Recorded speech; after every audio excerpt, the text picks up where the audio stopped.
Estamos na terceira semana dessa série de mensagens cujo tema é a história da redenção. Estamos ainda contando a história da Páscoa. Hoje é o domingo subsequente, ao domingo de Páscoa. Hoje temos o subtema o terceiro dia. O que aconteceu no terceiro dia depois da morte de Jesus, depois da sua ressurreição? Vamos ler a partir do versículo 13, Lucas 24. Eu gostaria que você tivesse sua Bíblia aberta, mantivesse ela aberta depois que a gente lê. Nós vamos continuar lendo e relendo alguns desses versículos. Diz assim a palavra de Deus: naquele mesmo dia, 2 deles estavam de caminho para uma aldeia chamada Emaús, distante de Jerusalém 60 estádios, quase 11 quilômetros. Iam conversando a respeito de todas as coisas sucedidas. E aconteceu, diga comigo, aconteceu, que enquanto conversavam e discutiam, o próprio Jesus se aproximou e ia com eles. Os seus olhos, porém, estavam como que impedidos de o reconhecer. Então lhes perguntou Jesus: que é isso que vos preocupa e de que ides tratando à medida que caminhais? E eles pararam entristecidos.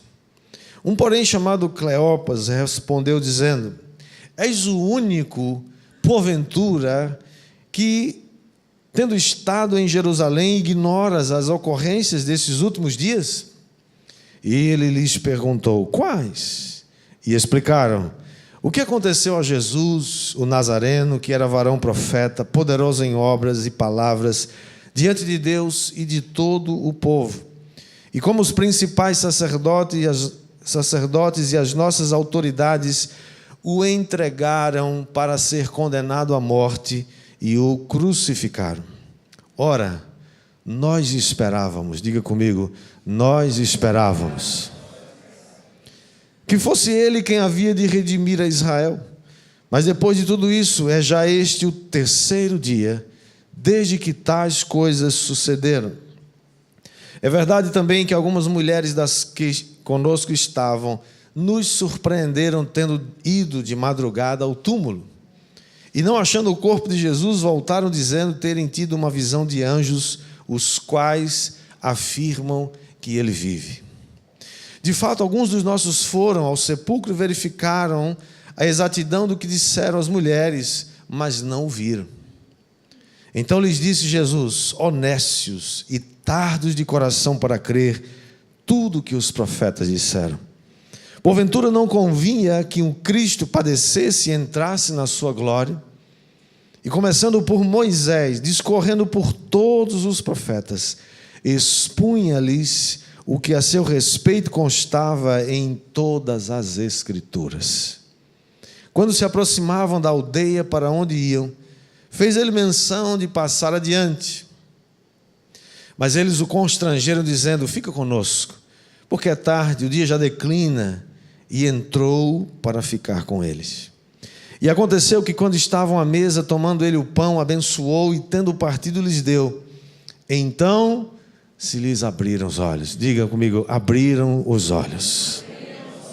E o reconheceram, mas ele desapareceu da presença deles. E disseram um ao outro: porventura não nos ardia o coração quando ele pelo caminho nos falava, quando nos expunha as Escrituras? E na mesma hora, levantando-se, voltaram para Jerusalém, onde acharam reunidos os 11 e outros com eles, os quais diziam: o Senhor ressuscitou e já apareceu a Simão. Então os dois contaram o que lhes acontecera no caminho e como fora por eles reconhecido no partir do pão. Que o Senhor aplique essa palavra ao nosso coração em nome de Jesus. Vamos orar? Pai, te damos graças pela palavra bendita, santa e eterna que é a tua palavra, Senhor. Pedimos que o Espírito Santo fale ao nosso coração em nome de Jesus. Todos dizem?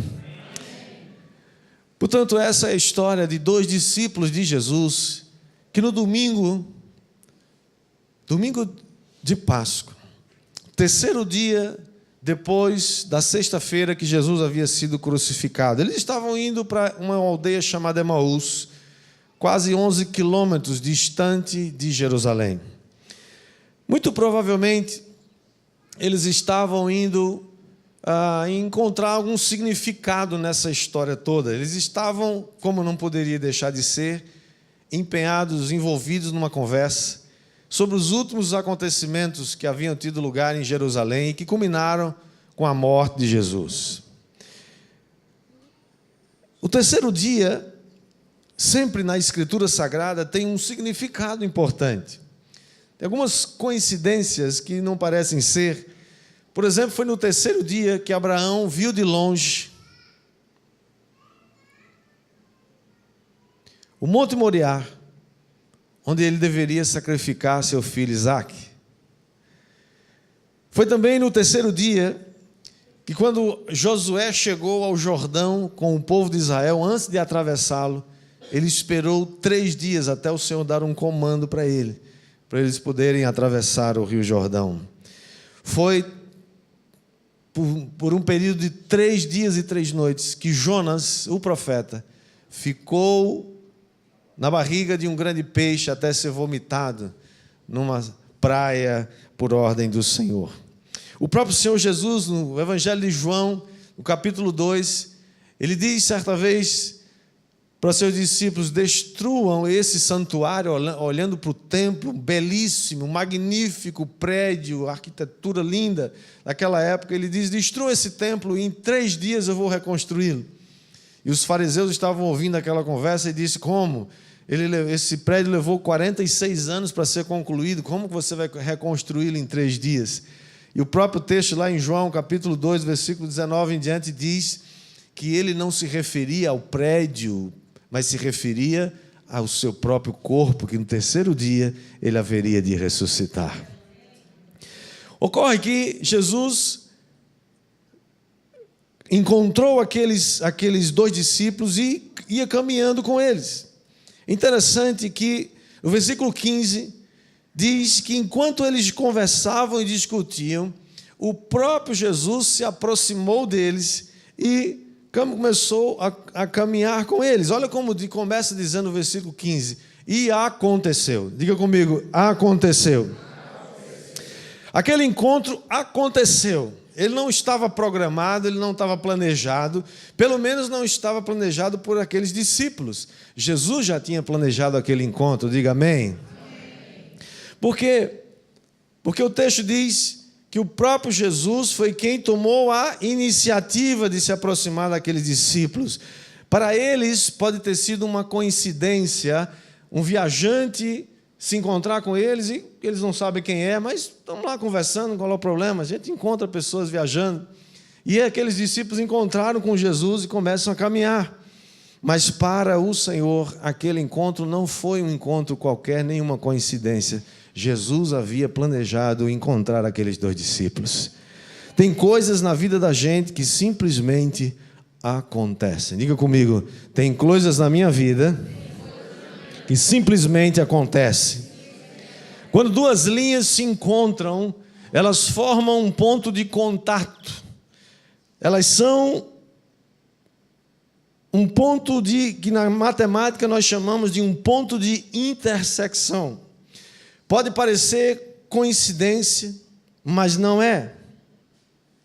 Quando essas 2 linhas se encontram, 2 caminhos se encontram, temos esse ponto que pode se tornar algo muito forte. A vida está cheia dessas aparentes coincidências, mas na vida do crente não tem coincidência. Na vida do crente tem Jesuscidência.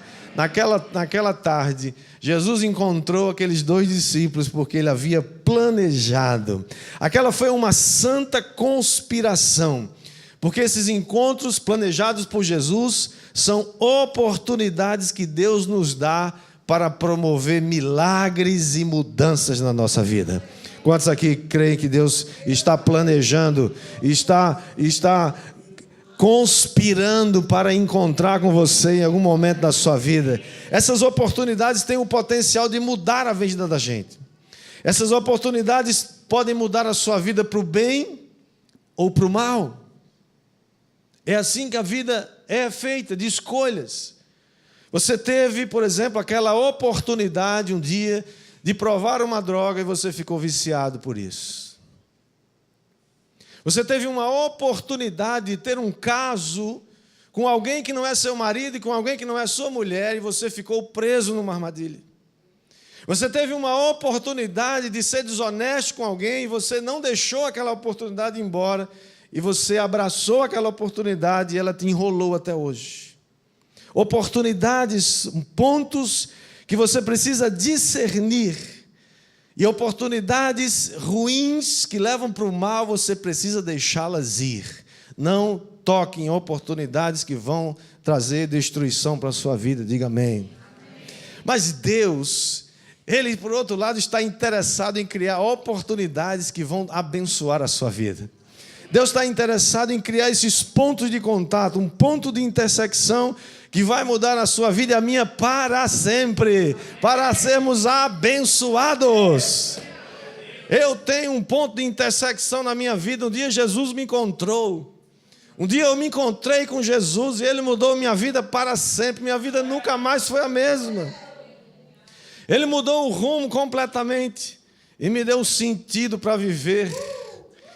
Dentro dessa economia de Deus, um dia eu tive um encontro maravilhoso. Aconteceu na minha vida. No dia 17 de agosto de 1980, às 11 horas da manhã, no dia de domingo, a minha linha com a linha da mulher mais linda do mundo se encontraram.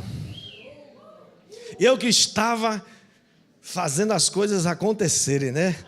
Eu estava andando de um lado para outro, buscando em Deus e se mexendo. Preste atenção, moça, rapaz, preste atenção. Eu estava lá me mexendo, né? E aconteceu. Aconteceu que de repente, uma mulher linda, maravilhosa, apareceu na moldura de um janelão. Eu estava do lado de fora, o culto havia terminado, de repente ela apareceu no janelão e eu fui arrebatado para os píncaros da glória de Deus. Ela apareceu naquele janelão e eu comecei a olhar e eu falei, meu Deus, o que é isso? Eu estou tendo uma visão de anjos dentro da própria igreja. Aquele encontro mudaria a minha vida para sempre. 2 trajetórias distintas, completamente distintas. Eu nunca tinha visto aquela mulher na minha vida. Mas Deus planejou aquele momento. Aconteceu naquele dia algo que mudou para sempre a minha vida. E a partir daquele dia eu não mais, não mais passei a caminhar por essa vida, me aproximando, me apresentando, porque eu já tinha sido apresentado. Mas sabe de uma coisa? Deixa eu dizer algo para você. Por que aconteceu? Deus planejou, mas eu estava me mexendo. Moça, rapaz, mexa-se. Se apresente no janelão, minha filha. Para de ficar escondida, enfurnada. Ei, rapaz, ei, moço, ei, homem. Ei, apareça no janelão. Se apresente. Sabe por quê? Escuta isso, olha para mim. Não tem homem feio, tem homem sem atitude.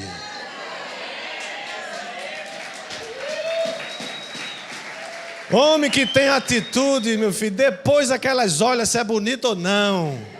Homem que tem atitude, que aparece na moldura e se apresenta, entendeu? Com confiança. Você pode até não estar se sentindo confiante, coisa nenhuma. Você está com medo, mas você parece que está tudo bem. Seja gentil. Ei, homem, não está no meu script, não. Eu estou falando agora para você. Escute. Se apresente. Moça, deixa de estar aí. O tempo está passando, eis que te digo. Dois pontos se encontram. Deus está planejando um encontro para você, minha filha, meu filho. Mostre que você tem atitude, coragem, confiança. Confie em Deus e se apresente na moldura. Vamos em frente, volta para cá. E aconteceu. Se aconteceu na minha vida, vai acontecer na sua também. Quem quer que aconteça algo extraordinário, fica com a mão levantada e deixa o anjo tirar a foto. Se você já se apresentou na moldura e já está feliz, também fica tranquilo. Vai acontecer na sua vida também, em nome de Jesus. E aconteceu que o próprio Jesus se aproximou e ia com eles. Jesus está sempre se aproximando da gente. O próprio Senhor Jesus disse em João capítulo 15, versículo 16, não fostes vós que me escolhestes a mim, mas eu vos escolhi a vós outros para que vocês vão e deem frutos e o vosso fruto permaneça, a fim de que tudo quanto você pedir em meu nome, ao Pai em meu nome, Ele vos conceda. Deus está em busca da gente, em busca de você. O Evangelho de Jesus é sempre isso. Deus em busca do homem.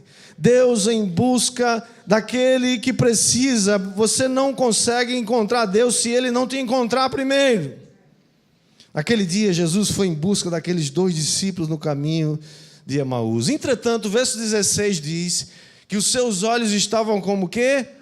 Impedidos para não ver. Irmãos, a pergunta é, aqueles 2 discípulos, apesar de que eles não faziam parte dos 12 inicialmente, eram discípulos, mas eles conviveram com Jesus há algum tempo, sim ou não? Eles conheciam Jesus. Como que agora eles não conseguem reconhecer? Por quê? Sabe por quê? Porque eles estavam decepcionados. A decepção tem o poder de cegar você. A frustração tem o poder de cegar o nosso entendimento. E a gente só se lamenta, só reclama.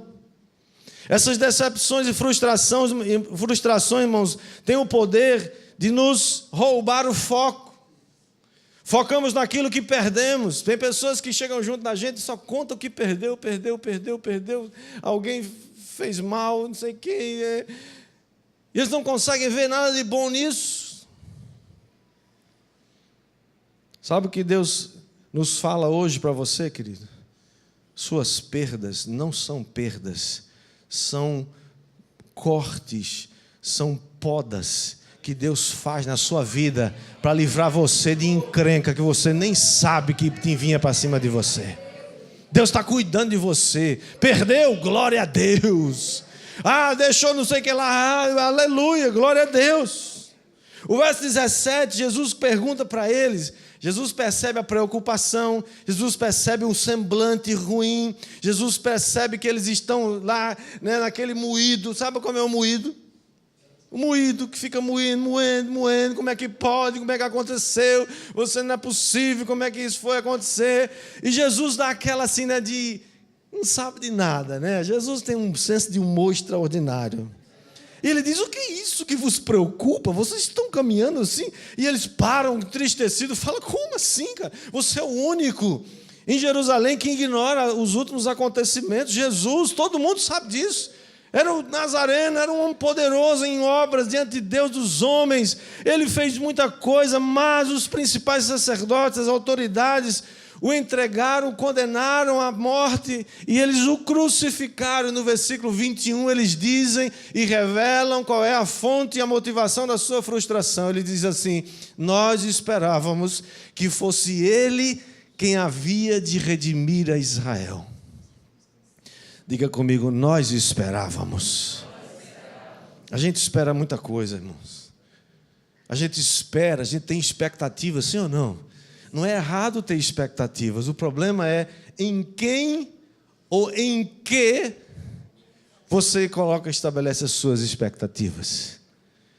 Aqueles homens, 2 discípulos, estavam desanimados porque eles esperavam que Jesus fosse o libertador político da nação de Israel. Naquela época, os romanos dominavam sobre Israel. E é lógico, é claro, que era uma coisa boa, uma esperança de que todo israelita visse, esperasse, ansiasse por ver o seu país livre da dominação de um país estrangeiro.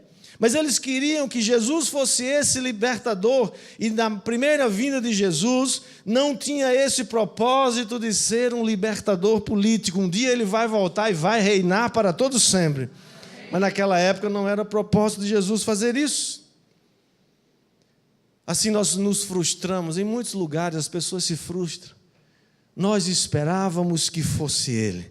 Eu esperava que a minha vida profissional fosse decolar, mas as coisas agora vão de mal a pior. Eu esperava passar naquela prova que ia me dar um upgrade, mas eu não passei.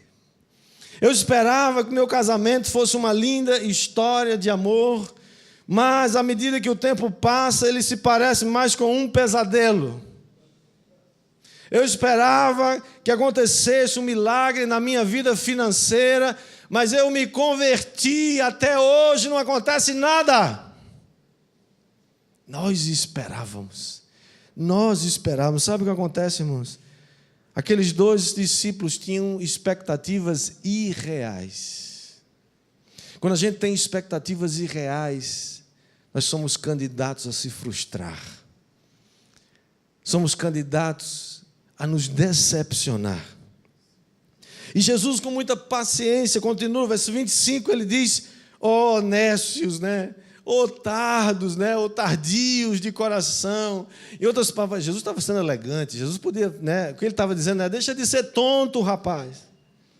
Você não está entendendo. Você não está crendo no que acontece. Os profetas falaram sobre isso. E diz que Jesus, desde Moisés, começou a explicar. Porque a Bíblia Sagrada, o Antigo Testamento, está todo descrevendo Jesus. Jesus está ali em todas as páginas do Antigo Testamento. A previsão, os profetas falando sobre ele. Em outras palavras, Jesus estava dizendo: ó, sabe qual é o problema? O problema é que você está olhando para o lado errado da história. O problema é que as suas expectativas são em coisas que Deus não planejou para você. Irmãos, quantas pessoas tem aqui que Deus não planejou a vida que você leva? Deus não planejou a vida troncha que você tem. Deus não planejou essa vida escrava de alguma coisa ou de alguém. Deus planejou liberdade para você. Deus planejou prosperidade para você. Deus planejou que você seja uma bênção para outras pessoas. Jesus estava dizendo: olha, tudo o que está acontecendo já foi e está predito. Vocês aqui não estão percebendo. Você aqui não está percebendo que Deus tem um casamento abençoado para você, mas enquanto você estiver fazendo escolhas erradas, você vai pagar o preço por isso. Deus tem uma bênção para você, para a sua vida financeira, com certeza. Mas enquanto você insistir em gastar mais do que ganha, você vai ter muito problema na sua vida. E não é culpa de Deus. Deus te deu sabedoria e entendimento para você ter um orçamento, para você crer na promessa e crer no milagre, mas também crer que Deus nos dá sabedoria para ser bons mordomos. E Ele explica, Jesus expõe as Escrituras para aqueles 2 garotos, aqueles 2 rapazes, e diz ainda que quando eles se aproximavam da aldeia, versículo 28, para onde eles estavam indo, Jesus fez aquela mençãozinha assim, né? Aquele charminho, né? Vamos passar, vamos andar mais para frente. E eles falaram: não, o tempo já está ficando tarde, você fica com a gente, vamos pernoitar aqui. E no versículo 30, mais uma vez, tem uma palavra que vai mudar a vida daqueles 2 discípulos. Se repete a mesma palavra lá do versículo 15, que diz: e aconteceu. Diga comigo: vai acontecer comigo também.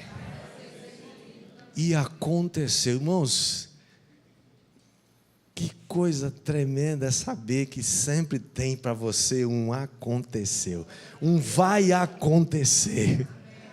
Qual é a sua expectativa? Você crê que Deus tem algo para você?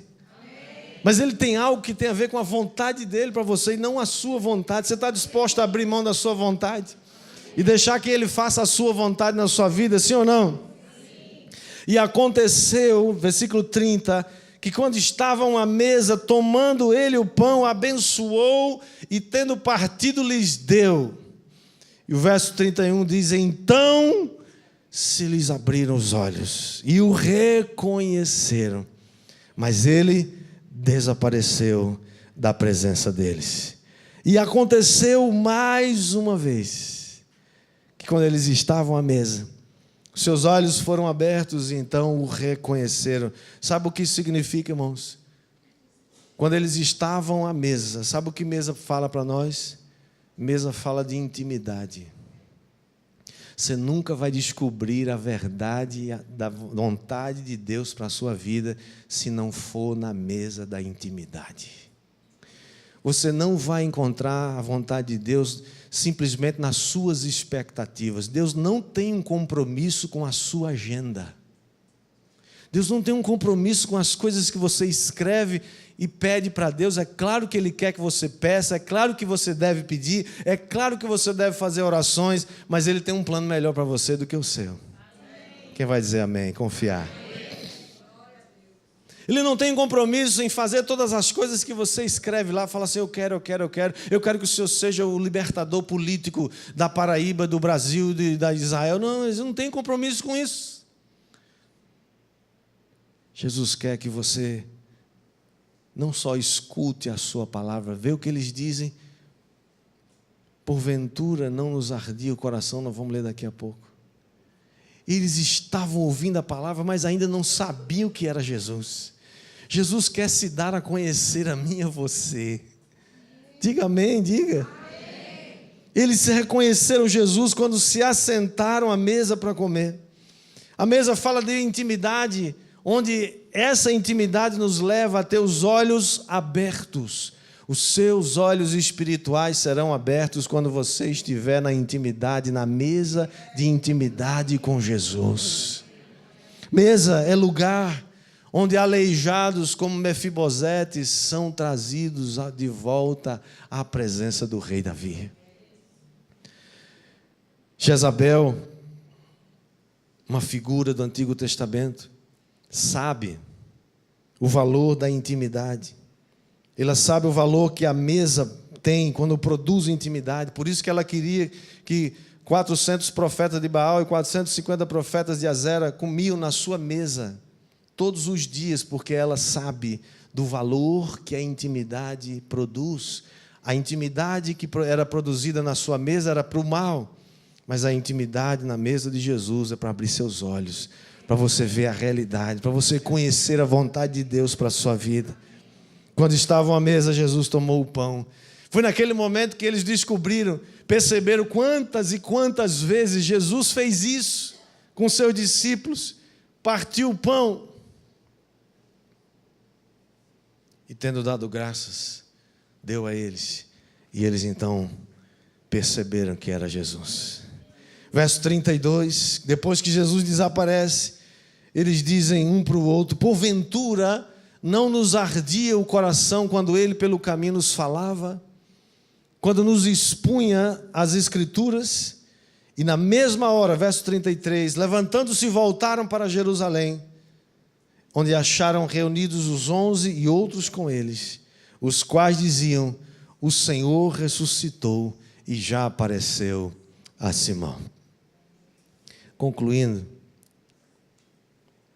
Jesus ressuscitou, queridos, para que haja um acontecimento na sua vida. Para que tenha um aconteceu na minha vida. Para que vai acontecer muitas vezes um acontecimento que vai mudar a sua vida e que vai mudar a sua história. Quem recebe aí, diga amém. Milagres que Deus quer fazer através da sua vida. Eu vi essa semana uma frase atribuída ao Albert Einstein, que diz assim: só há duas maneiras de viver essa vida. A primeira é vivê-la como se os milagres não existissem.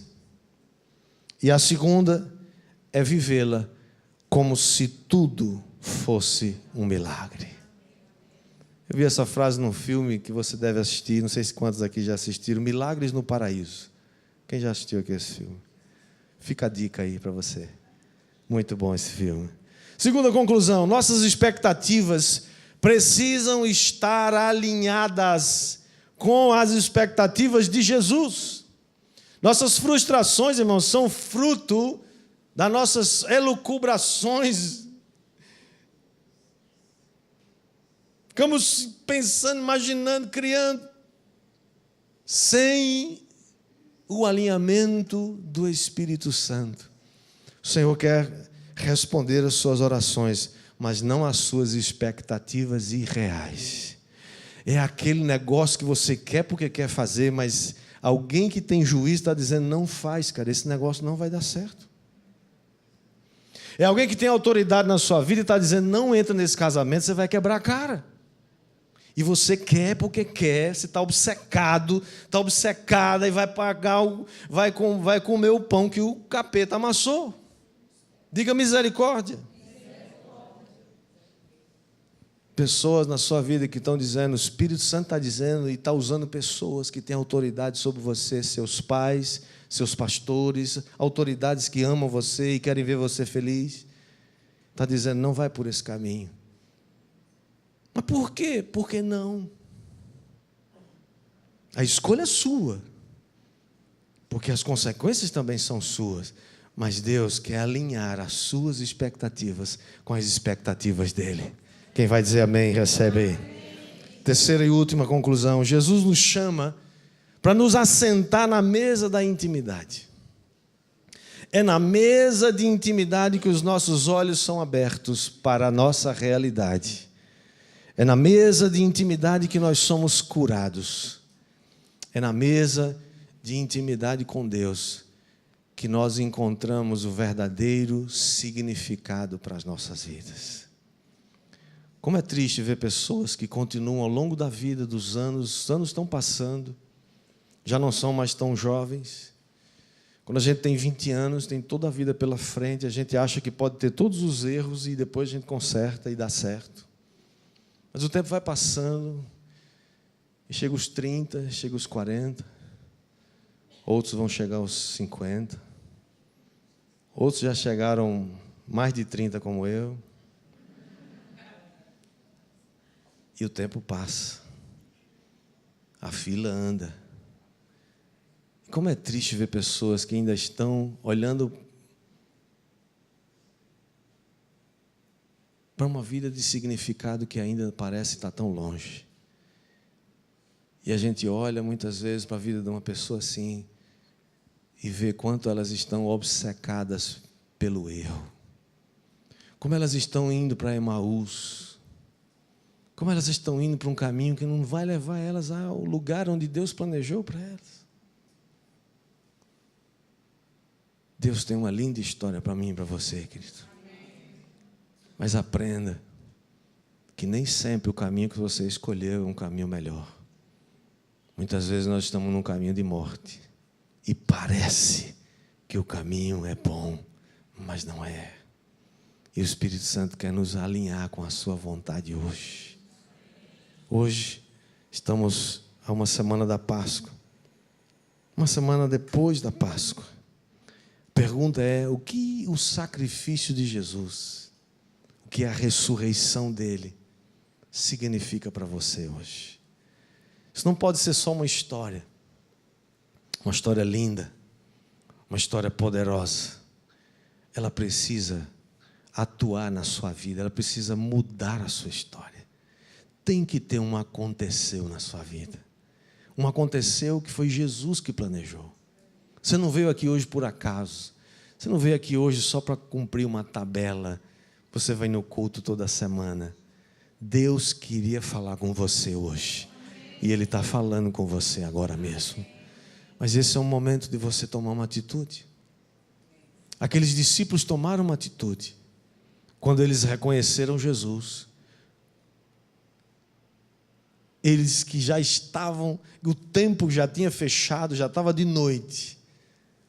Acabou toda a preguiça. Eles deixam tudo para trás, voltam para Jerusalém à noite. Andam 11 quilômetros a pé. Não tinha táxi, não tinha Uber, não tinha transporte, eles vieram a pé. Para quê? Para contar a história. Jesus está vivo. Jesus está vivo, nós falamos com Ele. nós falamos com Ele. Jesus está falando com você agora, querido. Jesus está falando com você, jovem. Jesus está falando com você, marido. Está falando com você, esposa. Deus está falando hoje para você.